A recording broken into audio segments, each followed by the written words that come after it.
total amount is hope you have a good reason for withdrawing your savings.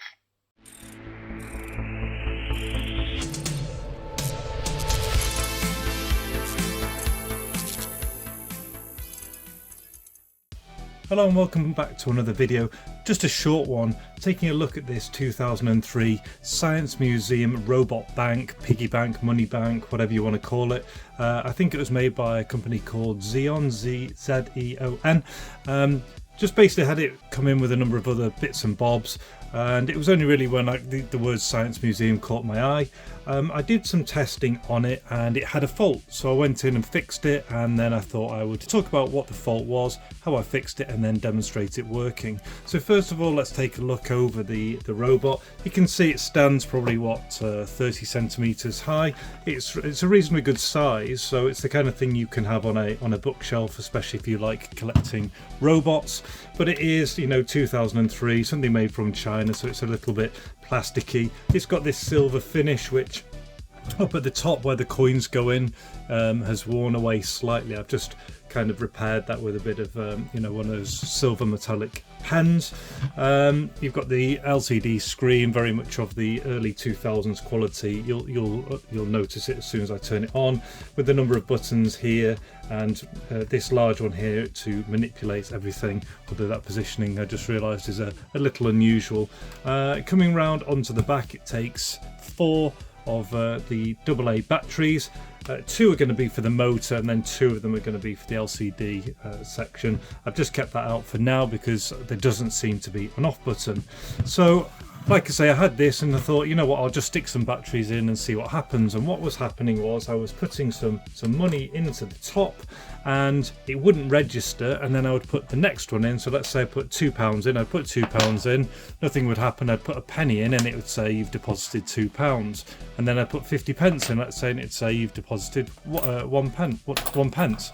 So it wasn't quite keeping up with the coins that were going in, which is no good. So what I did was, there was 6 screws in total, another couple inside, took it apart, and I'd already had a rough idea of what was going on. So as you're putting coins inside, you'll move it. You see that brass part there, that brass part is being moved. Now you can only see it move slightly, but it moves a lot further. And so I knew it was sliding something inside. But if you have a look now at the image I'm going to put in here, what it actually does is it moves a kind of a prong, electronic metal prong, along metal tracks up to different levels. So it knows the shape and size of the coins. It moves at a certain amount, that makes a contact, and then it tells it what kind of coin was going in. So you could see there's some oxidation on there, and it just needed basically a clean up. So I cleaned up the tracks. Also oiled the spring whilst I was in there so that it will return more freely back to its original position, and rebuilt the robot so that it all works again. So what I'm going to do now is put the batteries back in. I'll show you some of these things here, and then I'll just demonstrate it working. Now, one thing I want to demonstrate is the motor mechanism inside the arms. I think it's supposed to be child friendly in case you knock it. A lot of toys like this are with the arms, if you were to bang it, you would break it. So what you can hear there is the motor's trying to turn, but the arms aren't moving. So what you have to do is just kind of move them into a position until they are freely moving, and there's a sensor there. And this isn't anything that, with me going inside, this was kind of something I learned when I first got it. I was like, why aren't the arms moving? And so here now, you're not getting any of that kind of like noise of it trying to move.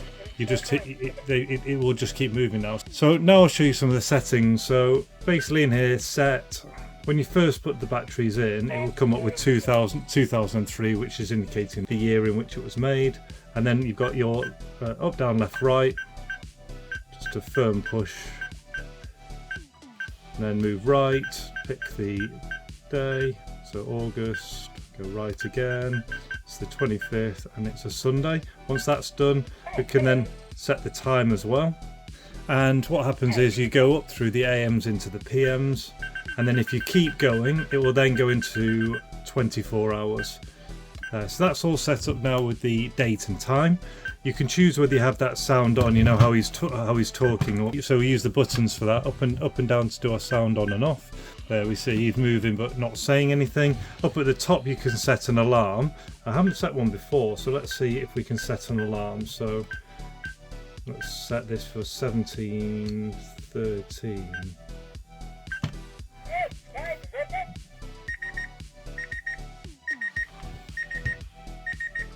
So there's the alarm, and we'll turn the alarm off.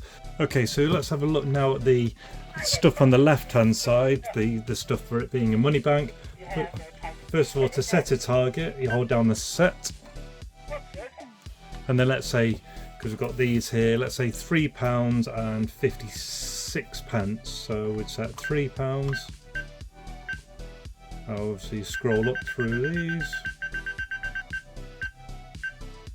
And then you set your target, but you also have to put a number of days in, so we'll say 1 day. So the target's set. So when you put money in, it will give you the balance in here, and then you set a withdrawal amount. So you'd open the bottom up and you'd say, I'm taking £1 out. You take £1 out, you put the money back in, and then it would keep your balance that's still inside the robot. So what we'll do is we'll start depositing some of the coins in there now. Okay, so in we go.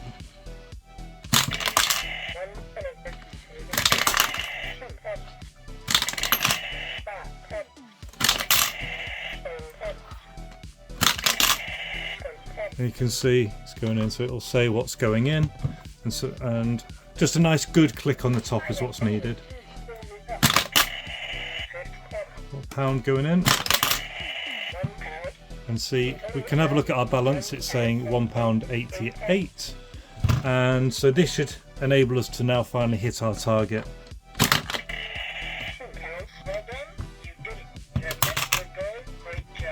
So we said we've met our goal, so our target was £3.56, our balance is £3.88, and let's say we only wanted to withdraw £3, we'd say I'm withdrawing,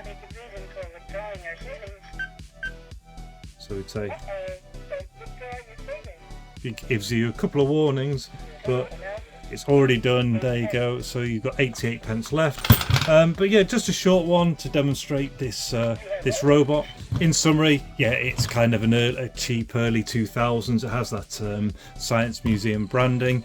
It has this weird things with the arms where they have to be in the right place to move properly, and I had to go inside and sort out the mechanism so that it would recognise the coins going in. So I thought I'd put this video on because I think both of those things might be a common problem for anyone who owns this robot. But other than that, if you're not going to use it in anger, he's a reasonably good size and shape to display on a bookcase. Hope you enjoyed the video. If you did, you should probably check out one of the videos up there that I've already made. And until the next one, all the best, take care, and see you.